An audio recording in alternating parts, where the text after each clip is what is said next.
கடந்தையா குரு ஐயா தான் இந்த வீட்டை கட்டி கொடுத்தாரு. அவர் உசுருக்கே ஆபத்துன்னா இந்த ஆடு மாடு ஊடு எல்லாத்தையும் வித்துத்தாரு. குரு ஐயாவுக்கு ஆபத்து பண்ணுங்கய்யா. நாங்க வாழுற வாழ்க்கை சாப்பிடுற சாப்பாடு எல்லாமே எங்க அண்ணன் கொடுத்தது. எங்க குரு அண்ணனை எப்படியாவது காப்பாத்திருக்கேன்னு என் பொண்ணு கல்யாணத்துக்காக கொஞ்சம் கொஞ்சமா சேர்த்ததுல 8 லட்சம் ரூபாய் பணமும் கொஞ்சம் நகையும் வச்சிருக்கேன். அண்ணன் அவசரம் விட எனக்கு வேற எதுவும் பெருசு இல்ல. குரு அண்ணன் அவசரம் காப்பாத்துங்க. அண்ணன் நல்லபடியா பொழைச்சு வந்து என் பொண்ணு கல்யாணத்தை பண்ணி வைக்கும். அண்ணனை காப்பாத்த எத்தனை கோடி ஆனாலும் பரவாயில்ல சொல்லுங்க, எங்க மொத்த சொத்தையும் வித்து தரோம். ஐயா வாழ முடியாது, எங்களை வாழ வைக்க முடியாது. கிடக்குது நான் ஒன்று என்ன பண்ண போறேன். ஐயா என் குரு உசுரை கொண்டாந்து கொடுத்துட்டு என் உசுரை எடுத்துக்க. ஐயா ஐயா சாமி, நீ 3 வார்த்தை சொல்லு. கோடி கோடியா கொட்டி கொடுக்க நம்ம மக்கள் காத்துட்டு இருக்காங்களே. அம்மாவும் நீயும் சம்பாதிக்கலன்னு சொல்லுவீங்களே, இதை விட வேற என்னடா வேணும்? அவங்க ராப்பகலா ரத்தம் சிந்தி உழைச்சு சிறுக சேர்த்து வச்ச மொத்த காசையும் வாங்கி என் ஒத்த உசுரை காப்பாத்தணுமாடா. இருக்கிற எல்லாத்தையும் எனக்காக கொடுக்கிறேன்னு சொன்னதே போதும். 100 பருப்பு பறந்து வாழ்ந்த மாதிரி இருக்கிற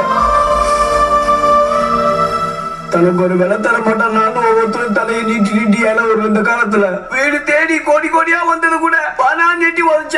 உனக்கான இந்த நோய் வரணும். நோய்க்கு தெரியுமாடா நல்லவன் யாரு கெட்டவன் யாருன்னு?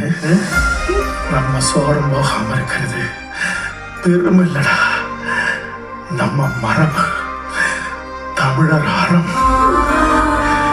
இந்த மனநிறைவே போதுண்டா. இப்படியே கண்ட மூடினாலும் சுகமா போயிடுவேன். எனக்கு நுரையீரல் ஆபரேஷன் நடந்தா ஒருவேளை உயிர் பழைக்க கூட வாய்ப்பு இருக்கு. ஆனா அதுக்கப்புறம் என்னோட உடம்பு இருக்கிற நிலைமைக்கு 99% எனக்கு குரல் வராதுன்னு சொல்லிட்டாங்க.